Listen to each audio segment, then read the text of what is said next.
अस्सलाम वालेकुम नाज़रीन, आप देख रहे हैं प्रोग्राम हेल्थ विद CNN। मैं हूं आपकी मेज़बान सुनैरा।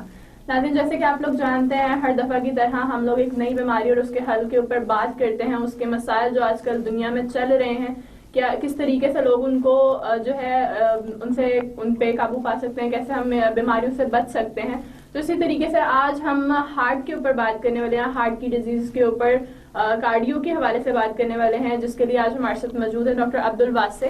तो पहले तो हम इनको वेलकम करते हैं CNN न्यूज़ स्टूडियो में। Thank you so much. तो जी सर, जैसे कि मैं ऑलरेडी नाज़रीन को बता चुकी हूँ, तो आप हमारे नाज़रीन को अपने बारे में थोड़ा सा बताइएगा। Thank you, Zinara, for inviting me on such a beautiful occasion and allowing me to discuss health issues related to cardiology. Sure. I also appreciate the TNN studio for organizing such a useful sessions on this occasion. My name is Dr. Abdul Wase and I am working as a senior registrar in DHQ Teaching Hospital, Sahiwal. अगर मेरे तारुफ के बारे में जानना चाहती हैं तो मैंने अपनी मेट्रिकुलेशन यहाँ से साहिवाल से हासिल की। I did my matriculation in comprehensive school Sahiwal, that was a government institute. After that I got admission in DPS and inter college Sahiwal and got first position in pre medical group at that time in 2007. After that I got admission in Allama Iqbal Medical College, that is a very prestigious institute in medical sciences in Pakistan, and I did my graduation in 2013.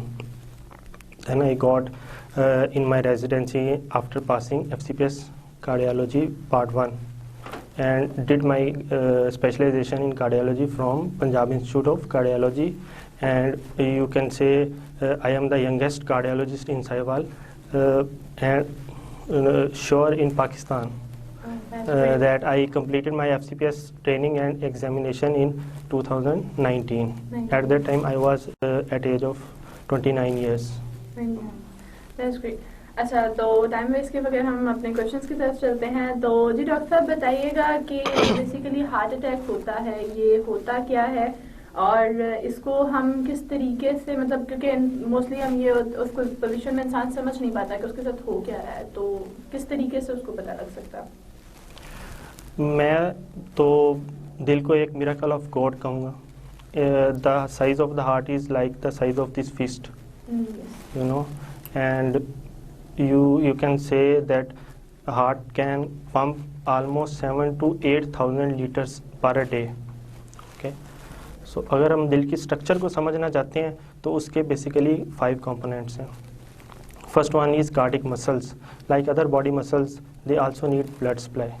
Okay. Second component of the heart is heart valves that open and close according to heartbeat. Third one is pericardial membrane that covers the heart. Fourth one is the electric system of the heart that supply current system to the heart muscles. And the last but the most important thing that is very important in cardiology is the coronary arteries.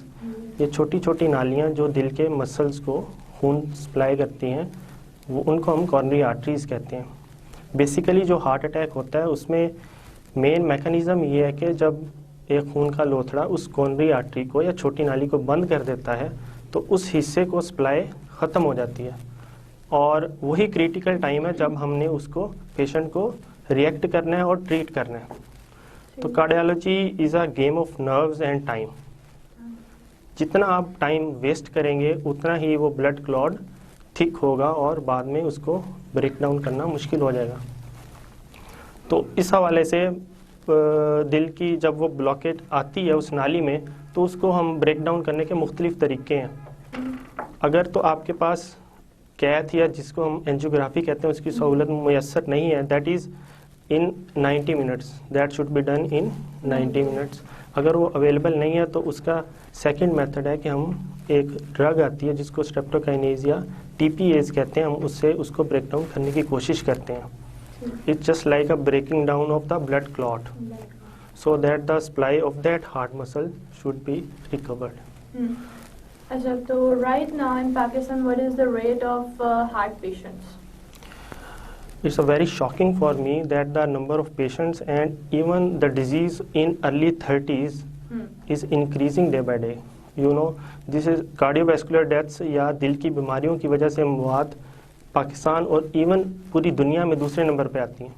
सबसे पहले number पे road traffic accidents हैं और second number पे diseases from heart diseases, death from heart disease that almost run. तो is there any other disease like मतलब heart के अंदर सिर्फ अटैक का ही खतरा होता है या इसके अलावा भी हार्ट इसके अलावा भी, जिस तरह मैंने आपको बताया कि इसके 5 कंपोनेंट्स हैं, ज़्यादा प्रॉब्लम दिल की नालियों में ही आता है क्योंकि उनका साइज़ मैटर करता है, size is very small and thin. बाकी इसके अलावा भी मसले मसाइल आते हैं दिल के और उनको ट्रीटमेंट भी अवेलेबल है। उसमें दिल के जो वेल्व्स हैं उनके ऊपर इन्फेक्शन के चांसेस आ सकते हैं जिसको हम इन्फेक्टिव एंडोकार्डाइटिस कहते हैं। रोमेटिक हार्ट डिजीज़ एक डिजीज़ है जिसके अंदर वो वेल्व्स की क्लोजर एंड ओपनिंग में प्रॉब्लम आता है। और इसके अलावा दिल के मसल्स जो हम कार्डिक मसल्स जिनको कह रहे हैं उनकी इन्फेक्शन भी हो सकती है, that can lead to cardiomyopathies. ठीक है, दिल के करंट सिस्टम जो मैंने अभी डिस्कस किया आपसे, तो उसमें भी प्रॉब्लम आ सकता है, उसकी वजह से दिल की रफ्तार कम ज़्यादा हो सकती है। तो उसको हम according to mechanism of the disease हम उसको ट्रीट करते हैं। तो क्या ये भी इतनी ही खतरनाक होती है सारी डिजीजेस के या ये थोड़ी सी माइनर में आ जाती हैं? मैंने आपको जिस तरह पहले थोड़ी देर पहले बताया कि it's a game of time.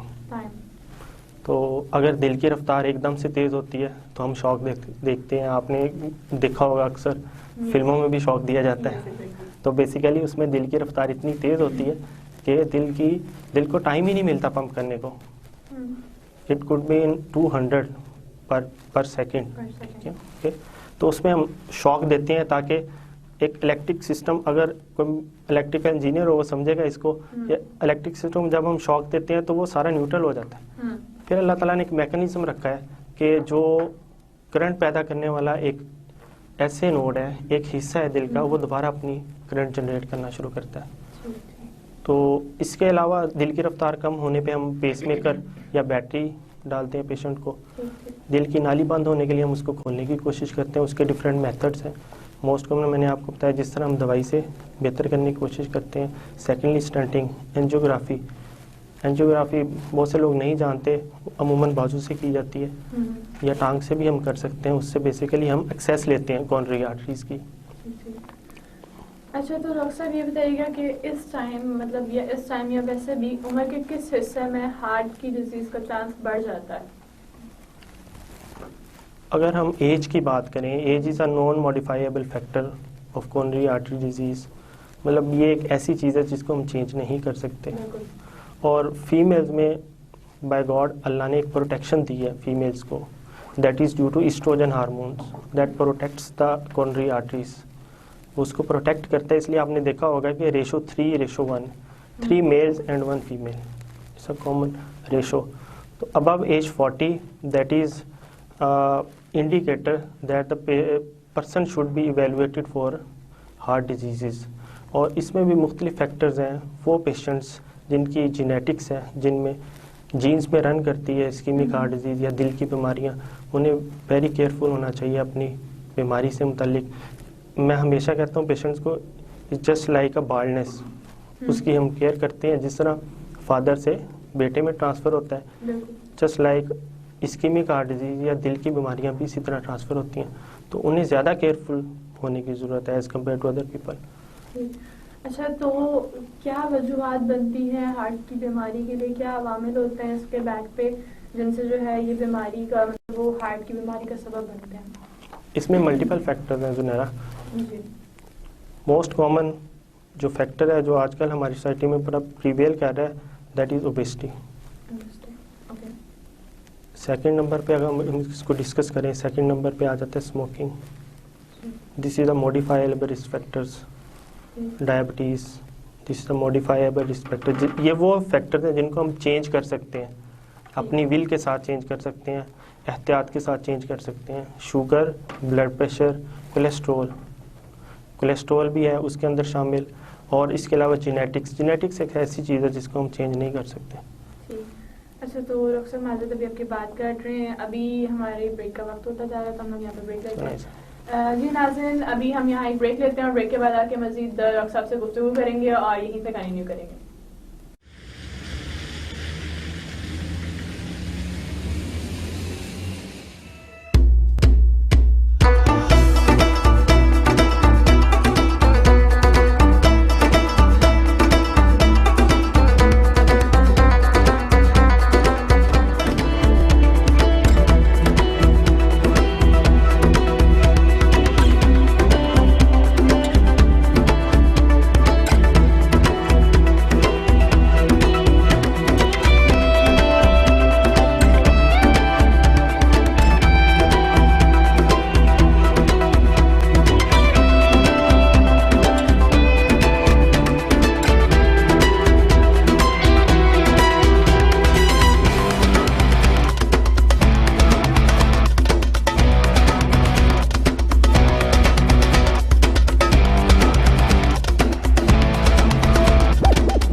Back, जैसे कि ब्रेक से पहले हम लोग डॉक्टर साहब से बात कर रहे थे, तो वहीं से हम लोग शुरू करते हैं।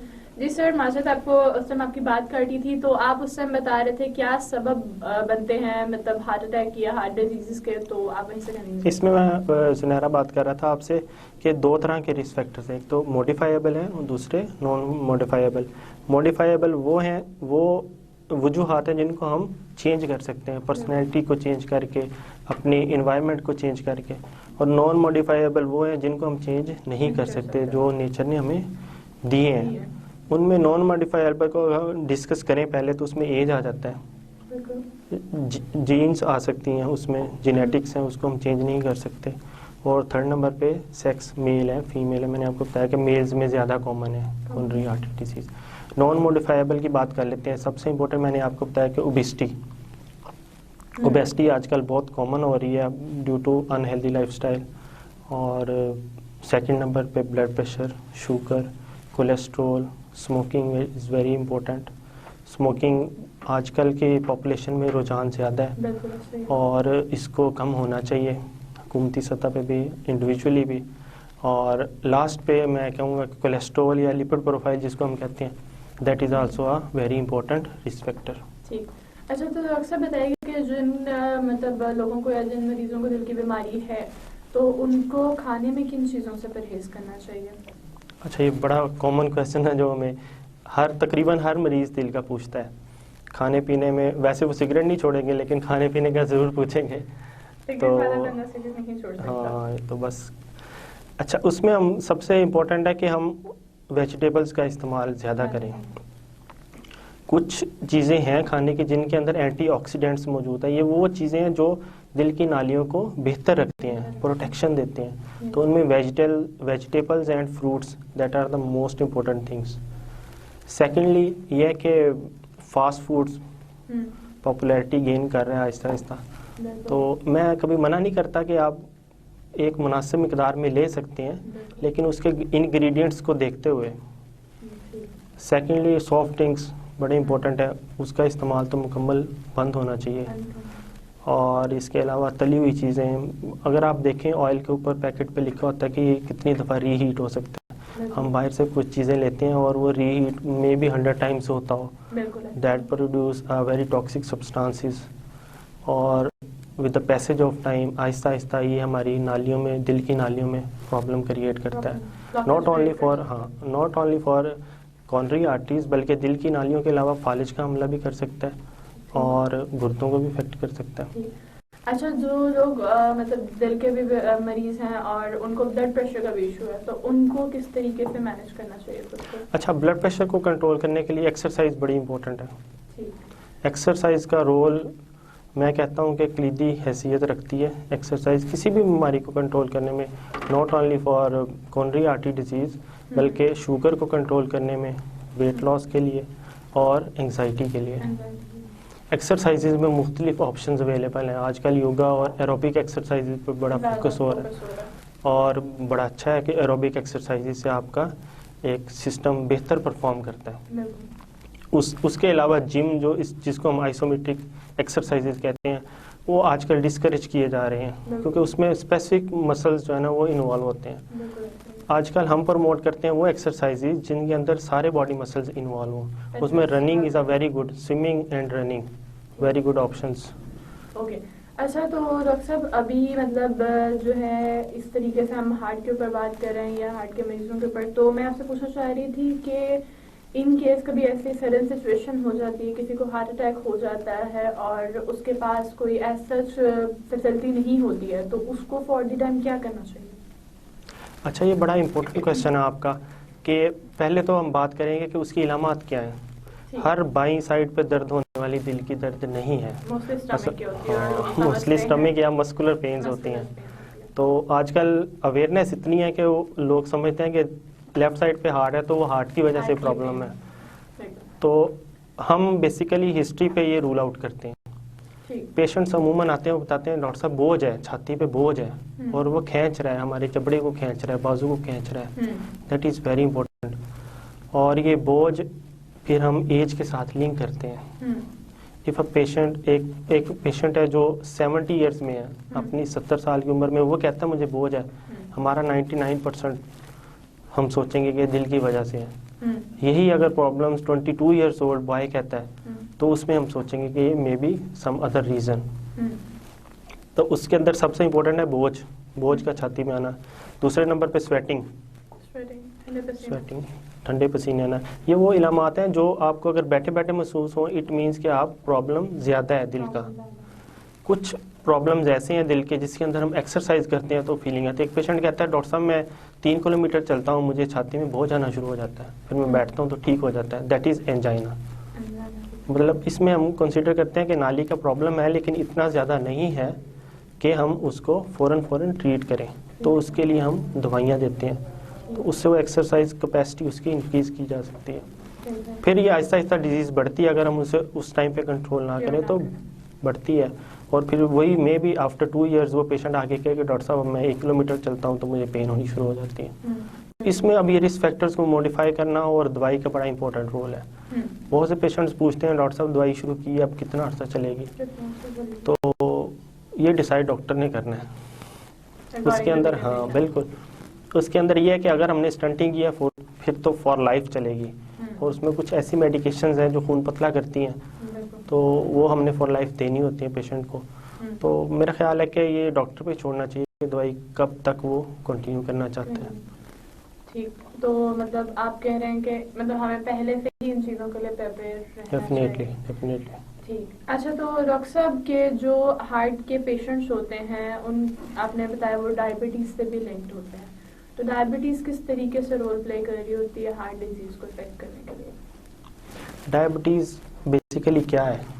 ज़ियाबतीस जिसकी आम ज़ुबान में शुगर कहा जाता है। बेसिकली ये खून के अंदर शुगर की मिकदार का बढ़ जाना है, ख़ास हद से बढ़ जाना है। तो अगर ये ख़ास हद से बढ़ती है तो कुछ इलामात है जिसके ऊपर हम डायग्नोसिस बनाते हैं कि ये इसको शुगर है या नहीं। तो अगर इसको देखें कि शुगर बढ़े रहने से 2 चीज़ें होती हैं, एक तो छोटी वेसल्स को इफ़ेक्ट करती है और दूसरा बड़ी वेसल्स को इफ़ेक्ट करती है। उसकी अपनी कॉम्प्लिकेशन है, इसकी अपनी कॉम्प्लिकेशन है। जो दिल का अटैक है ये बड़ी नालियों के बंद होने की वजह से है। तो मैंने पहले जिस तरह बताया कि ऑक्सीडेंट्स कुछ पैदा होते हैं शुगर ज़्यादा होने की वजह से, तो वो ओवरऑल हर जगह पे अफेक्ट करते हैं।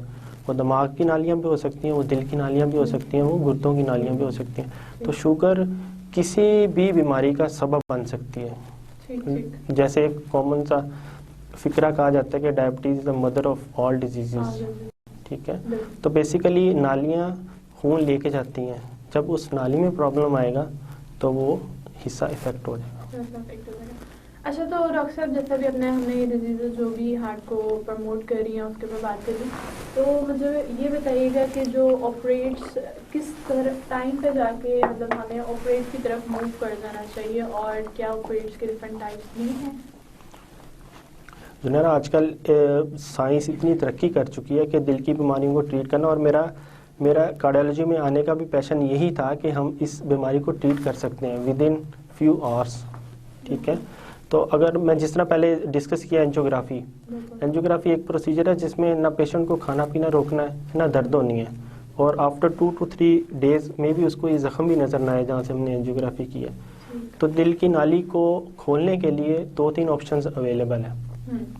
उसमें एक तो स्टंटिंग जिसको हम कहते हैं एंजियोप्लास्टी कहते हैं अपनी ज़ुबान में।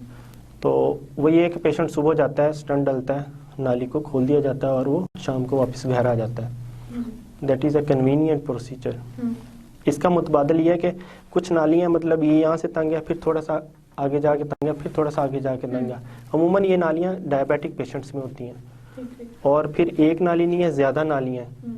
तो उसमें यह है कि हमारे पास स्टंट लोड बढ़ जाता है, मतलब 10 स्टंट डालने से बेहतर है हम उसको बाईपास करें। तो साइंस ने इसके ऊपर मुख्तलिफ ट्रायल्स किए हैं लोगों के अंदर।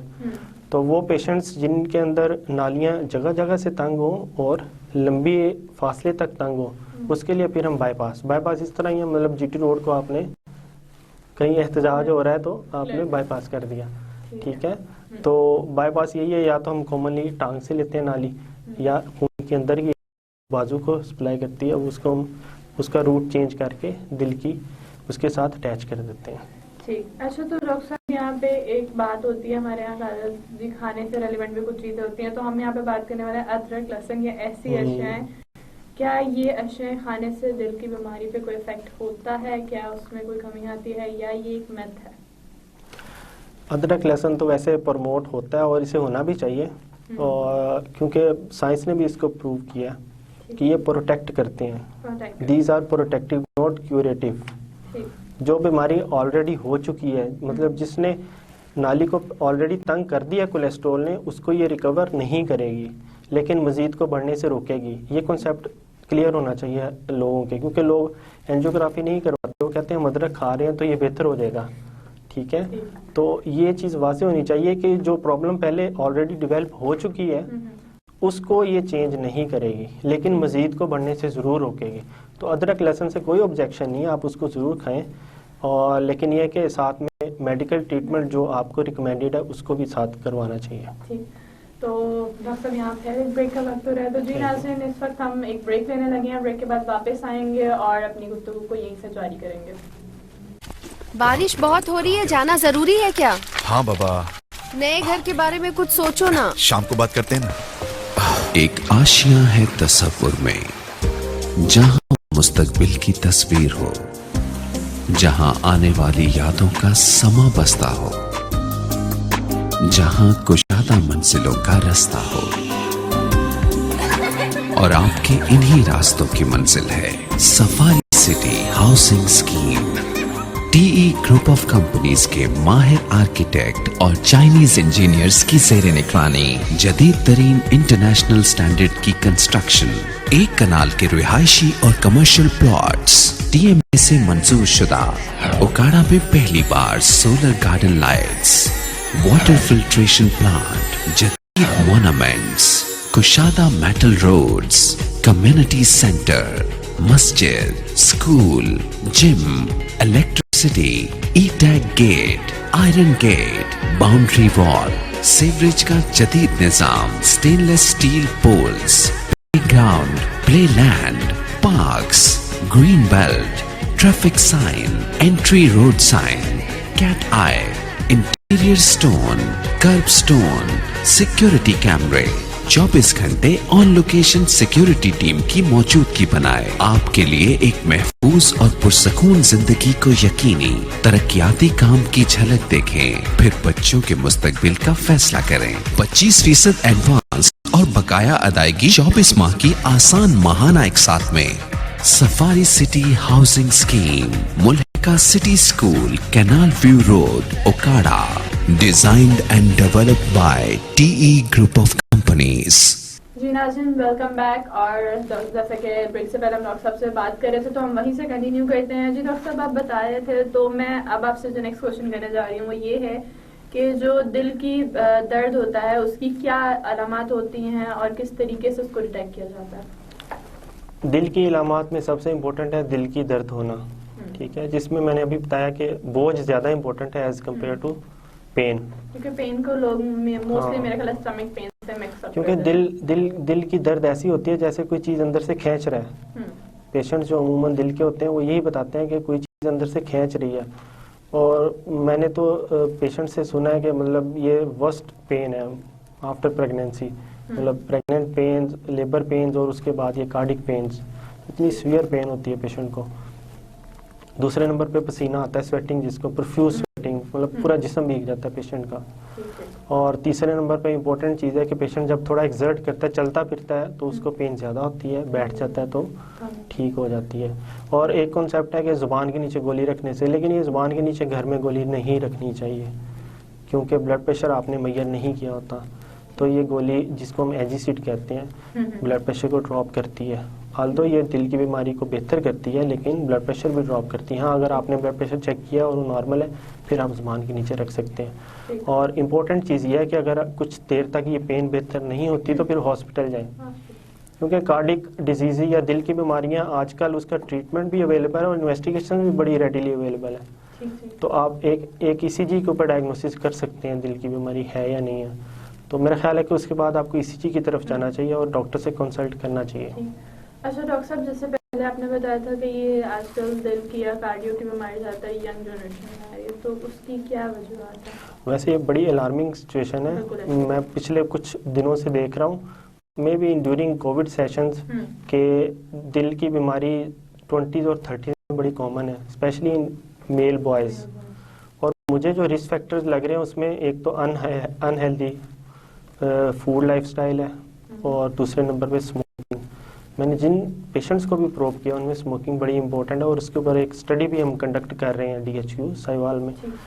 तो इस चीज़ को लेके अगर हम देखें तो वो पेशेंट्स जिनके अंदर जेनेटिक प्रॉब्लम है, इस्कीमिक हार्ट डिजीज है, दिल की बीमारी का, तो उनको बड़ा केयरफुल रहना पड़ता है, क्योंकि ये सारी चीज़ें ऐड ऑन होती हैं।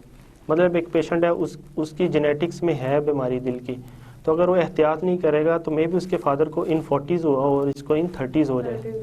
अगर वो स्मोक भी करता है, उसको शुगर भी है, उसको ब्लड प्रेशर भी है, और वो मोटापे का भी शिकार है, तो ये सारी चीज़ें उसको पुल करेंगी कि वो अर्ली डिजीज प्रेजेंट करें। ठीक। अच्छा, तो डॉक्टर साहब ये जो हार्ट की डिजीजेज हैं इसको कैसे डिटेक्ट करते हैं, कैसे इन्वेस्टिगेट किया जाता है? सबसे इम्पोर्टेंट है कि ECG करवाएं अपनी, उस पर अमूमन डॉक्टर डायग्नोसिस बना लेते हैं। कुछ बीमारियां वो हैं कि जिसके अंदर दिल की नाली मुकम्मल बंद हो जाती है, तो उसमें ECG में चेंजेस आती हैं। उसमें तो हमने विद इन 90 मिनट्स पेशेंट को नाली को खोलना ही खोलना है, ठीक है। कुछ बीमारियां दिल की ऐसी हैं जिनको हमने फ़ौरन ट्रीट नहीं करना होता, तो उसमें हम पेशेंट के फर्दर टेस्टिंग करवा देते हैं। मतलब मैंने आपको बताया कि एक पेशेंट कहता है मैं 4 किलोमीटर चलता हूँ तो मुझे पेन होनी शुरू हो जाती है, तो उसके लिए हम स्ट्रेस टेस्टिंग करवाते हैं पेशेंट की। मतलब पेशेंट को एक्चुअली चला के देखते हैं, उसकी मुख्तलिफ ऑप्शंस हैं। ट्रेडमिल पे चला सकते हैं, तब हम ECGs करें उसकी। या दूसरा तरीका है कि स्ट्रेस थैली में एक दिल की रफ्तार बढ़ाने के लिए हम उसको दवाई देते हैं और हम उसका CT स्कैन करते हैं। एक कॉमन सा कॉन्सेप्ट है, मतलब जिस नाली में तंगी होएगी वो नाली जब दिल की रफ्तार बढ़ेगी तो वो फैल नहीं सकेगी, तो उस हिस्से को सप्लाई कम हो जाएगी जब हम दिल की रफ्तार को बढ़ाएंगे। तो मुख्तलिफ तरीके हैं ये, इसको हम स्ट्रेस टेस्टिंग कहते हैं। ये वो पेशेंट्स हैं जिनको इमीडिएट ट्रीटमेंट की ज़रूरत नहीं है, तो हम इनको मेडिसिन पे भी ट्रीट कर सकते हैं। अगर हम इससे फर्दर स्टेप की तरफ चले जाएं तो कार्डिक ट्रोपोनिन मार्कर्स हैं, ठीक है। कार्डिक मार्कर्स खून के अंदर जब दिल के मसल्स को प्रॉब्लम आती है, दिल के पट्टों को नुकसान पहुंचता है, तो कुदरत ने कुछ हार्मोन्स कह लें या उसको प्रोटीन्स कह लें, वो ब्लड में निकलते हैं, उसको हम डिटेक्ट करते हैं। ठीक। अच्छा, तो डॉक्टर साहब ये बताइएगा कि ये जो इन्वेस्टिगेशन है ये कितने इंटरवल से करवा लेनी चाहिए? अच्छा, इसके लिए कोई हार्ड एंड फास्ट क्राइटेरिया नहीं है। मैंने आपको बताया कि जिस तरह वो पेशेंट जिनकी प्रीवियस हिस्ट्री है, फैमिली में दिल की बीमारियां हैं, मौजूद हैं, उनको तो फ्रीक्वेंट टेस्टिंग करनी चाहिए। और according American Heart Association and European cardiology society, इन लोगों को आफ्टर एज 40 अपना चेकअप एनुअली करवाना चाहिए। उनमें सबसे इम्पोर्टेंट ECG है, blood pressure, sugar, cholesterol levels. और अगर एक पेशेंट मोटापे का भी शिकार है और उसको शुगर भी है, तो ये हम इसको थोड़ा सा 30s में भी लेके आ सकते हैं। ये डिपेंड करता है आपके रिस्क फैक्टर्स कितने हैं। एक पर्सन है जिसको कोई प्रॉब्लम नहीं है और अच्छा लाइफस्टाइल गुजार रहा है, तो मेरा ख्याल है कि आफ्टर एज 40 उसको ये चीज़ें करवानी चाहिए। उसमें बेसलाइन ECGs होनी चाहिए, उसकी कोलेस्ट्रॉल लेवल्स होने चाहिए एनुअली, और साथ में शुगर, ब्लड प्रेशर तो I think every doctors visit पे उसका चेक होना चाहिए। और इसके अलावा आप एक्सरसाइज टेस्टिंग करवा सकते हैं, ETT जिसको कहते हैं। In foreign countries almost every person जो अबव एज 40 है उसकी ETT की जाती है एनुअली, ताकि उसको अर्ली डिटेक्ट किया जा सके। इसके अलावा CT angiography and calcium scoring, मतलब नालियों के अंदर कैल्शियम कितनी मिकदार में किस हद तक इकट्ठी हो चुकी है, वो भी एक मेथड है जिससे हम डिटेक्ट कर सकते हैं कि बीमारी की शिद्दत क्या है। तो ये मुख्तलिफ चीज़ें हैं जिसको देखते हुए हम रिस्क फैक्टर्स को आइडेंटिफाई कर सकते हैं और फिर उसको इंडिविजुअली ट्रीट कर सकते हैं। अच्छा, तो डॉक्टर साहब ये बताइए कि दिल की बीमारियों की रोकथाम के लिए हुकूमती सतह पर कौन से काम या कौन से इक़दाम लेना जरूरी है? अच्छा, ये ज़ुनैरा बड़ा अलमी है हमारे मुल्क में कि हम लोग ट्रीटमेंट पे फोकस किया हुआ है, प्रिवेंशन के ऊपर हमने बिल्कुल ही एहतियात बिल्कुल नहीं, उसके ऊपर फोकस भी नहीं किया, ना उसकी तरफ सोचा है। अब दुनिया शिफ्ट हो गई है ट्रीटमेंट से प्रिवेंशन की तरफ, ठीक है। तो मैं जिस तरह बता रहा हूँ कि ये सारे रिस्क फैक्टर्स इनको आइडेंटिफाई किया जाना चाहिए और इनको ट्रीट होना चाहिए। तो इसके ऊपर फाइनेंशियल कॉस्ट भी कम है आपकी, ठीक है, और एनर्जी भी कम यूज़ होती है।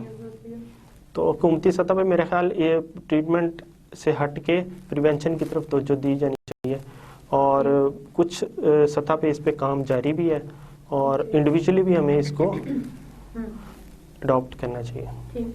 अच्छा, तो डॉक्टर साहब ये बताइएगा कि इस टाइम साहिवाल मेडिकल कॉलेज में क्या इमरजेंसी की सहूलत मौजूद है और कौन कौन सी सहूलियत फराहम की जा रही है वहाँ पे heart patient? Sahiwal DHQ teaching hospital में कार्डियोलॉजी एक वेल इस्टेब्लिश्ड यूनिट है और 24/7 इमरजेंसी ट्रीट हो रही है वहाँ पे। और हम दिल की नाली को खोलने वाला इंजेक्शन जिसको स्टेप्टोकाइनेज है वो इंजेक्शन भी लगा रहे हैं, इकोकार्डियोग्राफी भी की जा रही है, ETT की सहूलत भी मौजूद है, साथ में कुछ मशीनरी का हमने ऑर्डर भी किया है। कुछ कैथ लैब की तरफ बेसिकली हमारा एम है कि हम यहाँ पे भी इंट्रोड्यूस करवाएं कॉर्नरी एंजियोग्राफी, और उसके लिए खान साहब अनाउंसमेंट भी करके जा चुके हैं। तो इंशाल्लाह ये भी इन पाइपलाइन है, हमने उसको प्रोजेक्ट को फॉलो भी किया है, और that will be a great achievement for our department angiography. Thank you. अच्छा, तो डॉक्टर साहब कोई एक मैसेज जो आप हमारे नाज़रीन को देना चाह रहे हो हार्ट के हवाले से, या कोई भी अवेयरनेस मैसेज वैसे भी तो आप दे सकते हैं। मैं बस अपने दिल के मरीज़ों को यही कहना चाहता हूँ कि आप अपना बहुत सा ख्याल रखें, और वो लोग जो ज़्यादा इम्पोर्टेंट हैं, जो अभी मर्ज़ में मुब्तला नहीं हुए, वो अपने रिस्क फैक्टर्स को आइडेंटिफाई करें। Sugar, blood pressure, cholesterol, obesity, exercise, smoking session, ये सारी वो चीज़ें हैं जिनको हम अडॉप्ट करके, जिनको हम एहतियात के साथ दिल की बीमारियों से बच सकते हैं। अगर आप एक अच्छी ज़िंदगी गुजारना चाहते हैं तो अच्छा दिल बहुत ज़रूरी है, वो इमोशनली हो या फिज़िकली हो। Thank you. जी नाज़रीन, इसी के साथ आज के प्रोग्राम का वक्त ख़त्म हो रहा है। तो हम डॉक्टर साहब को बहुत बहुत शुक्रिया अदा करते हैं कि उन्होंने अपना कीमती वक्त निकाला यहाँ आए। Most welcome. और जी नाज़रीन, फिर मुलाकात होगी एक नए प्रोग्राम में, एक नए अनवान और एक नए मेहमान के साथ। तब तक के लिए अपनी मेज़बान सुनायरा को इजाज़त दीजिए। अल्लाह निगहबान।